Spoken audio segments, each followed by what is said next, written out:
This podcast is sponsored by Murgatroyd, intellectual property attorneys.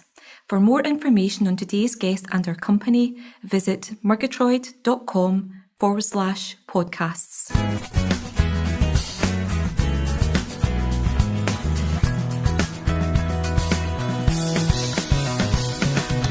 Welcome to the third season of Murgatroyd's Innovation Talks podcasts. We're delighted you've joined us. If you have any questions, please get in touch by email at innovation.talks@murgatroyd.com or via @Murgatroyd on Twitter. Don't forget to subscribe to make sure you don't miss any future episodes. So let's go straight into today's podcast. Hi, I'm Jamie Allan. I'm a director in Murgatroyd's Aberdeen office, and I'm joined today by Steven Suèr. Hello. Hi, Steven. And we're going to be talking today about how you manage the competing demands of publishing technology and also protecting technology and how you distinguish between them. So a lot of our clients have a basic tension or see a basic tension between these two aims. They want to get their products out on the market as fast as possible, or they want to publish their academic papers as fast as possible, and they don't want that to be delayed by anything to do with patents, including, and most specifically, getting the patent written in the first place. So how can we help our clients to manage these competing demands? Sure. Thank you, Jamie. I think I see this most regularly in the sort of academia field, where the universities have maybe spun out companies and they are employing academics who come up with some fantastic inventions, who really are desperate to publish these things. Because that's the main lifeblood of the academic. Absolutely. They need the recognition. They need a certain number of published papers to be recognized for certain things to move up the academic scale. Whereas there is, as you say, there is this tension that if it's published, then you are sort of negating any possibility of getting protection for that aspect of whatever it is. So the tension is there, but what can we do about it? Well, certainly historically, the situations that I've come across are ones where it's almost too late, in the sense that we are in the process of filing something or preparing something, and all of a sudden it comes out of the blue that a paper is about to be published, or some sort of conference is being attended where the academic will be speaking on this particular topic. So in that sort of circumstance, obviously what we need to do is identify whether whatever it is that's being spoken about can be protected, should be protected. And if so, then we need to make a decision with the client as to whether we can do it. And obviously the time scale may need to be moved forward. If there's an urgency, then clearly some dates cannot be moved in terms of publication dates. Some things cannot be withdrawn. And in those sort of circumstances, we just have to get on with it. And I've certainly had circumstances where I've had to draft a patent application in a day because it was being published that day and we only found out about it that day. Yeah, me too. It's not ideal. Obviously, the more time you have, the better, in most circumstances, the resulting protection will be. So what's a normal time frame for preparing a draft in your experience? Typically, we like to have at least 2 weeks from start to finish, I'd say, to have the information to us so we can go through it. And drafting is very much an interactive experience where we like to send something back to the client so that they can then comment on it. It's not the old school, old day type of patent attorney where you file something that's been given to you and you draft it without much communication with the client. It's very much an interactive process.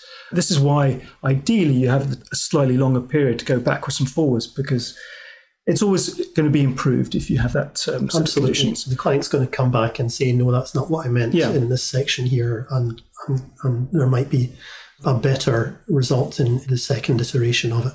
So even from getting the information from the inventor until the time when you're sending the first draft of the application out, what would that be? 2, 3 days, 4 days maybe? Well, as I say, typically yes. But obviously, I think the subject that we're talking about today is dealing with potentially pressing circumstances where this all has to be compressed into a much shorter timescale. So ideally, yes, 2 weeks for the whole process, 2 to 3 days to have the information to go back with maybe an idea if it's there, if the time is there.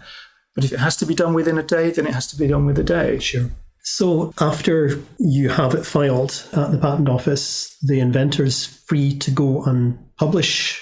Absolutely. Something that can be a bit of a misconception with inventors and clients, that they don't want to publish something or I should say, they don't want to patent something because they want to be able to publish it. They want to make it available to the world, whereas they don't realize that once you've filed your patent application, as long as you are committed to go through with it, that you can then publish and disclose your invention once it has been filed. It doesn't have to go through to grant. It doesn't have to go through any particular process.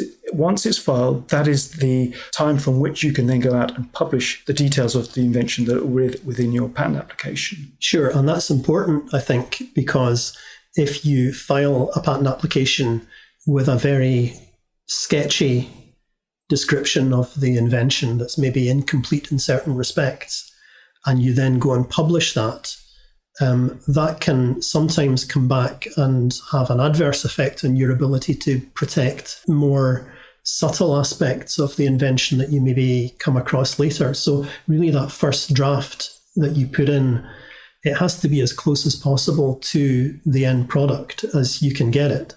Absolutely, yeah. And I recognise that is a bit of a tension because the inventor wants to get as early a filing date as possible, but he may not have had all of the technical work done to realise all of the different aspects of the invention. And I usually say to inventors at that stage that if your technical development of the invention is still in flux, if it's still likely that you're going to have modifications in 2 weeks, in 2 months, in 6 months, then it's really useful if you can keep things confidential, because if you file in 6 months for a modified version of your basic system, then any publications of your basic system before your modified application is filed can hurt the protectability of the modifications, even though the basic system is solidly protected.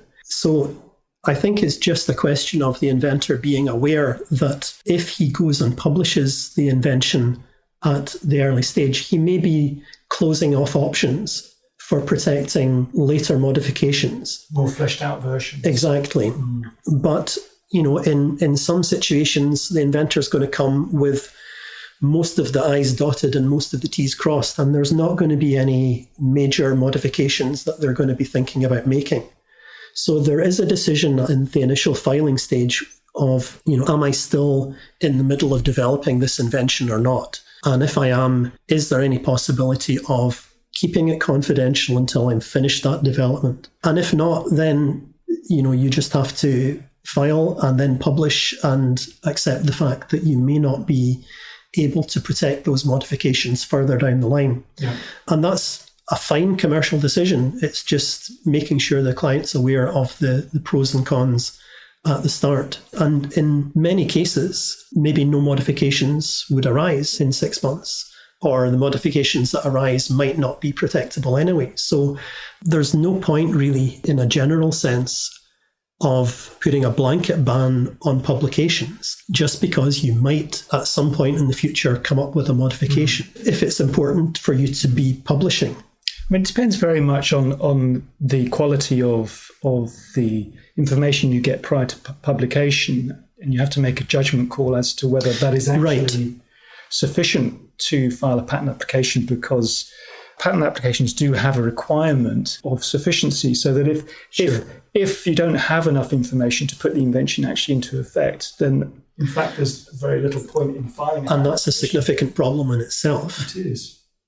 And the other, something we haven't really touched upon is that there is often a basis for publishing regardless of filing a patent application in terms of as a defensive measure. Sure. So that certain clients may decide actually they're not actually interested in filing patents because of the cost involved or for whatever reason, and therefore publishing rather than patenting is a serious option that they consider for certain of their products. And again, it's looking through the products that they do hold and identifying those where actually patents are going to work, or indeed other forms of protection, designs are going to work, and where they're not going to work. Right. Okay, really interesting. Thanks very much, Stephen, and thanks for joining us. Thank you, Jamie. Thanks for your time today. We hope you found today's podcast valuable.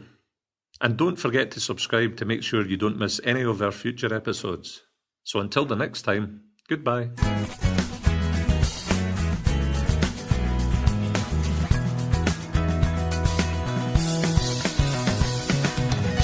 Our business is founded on trust and collaboration. The subjects we choose for our podcasts are topical and informative. We are always looking for suggestions for new topics for discussion, so if there's an area of IP that you're keen to understand better, please drop us a line at innovation.talks@murgatroyd.com.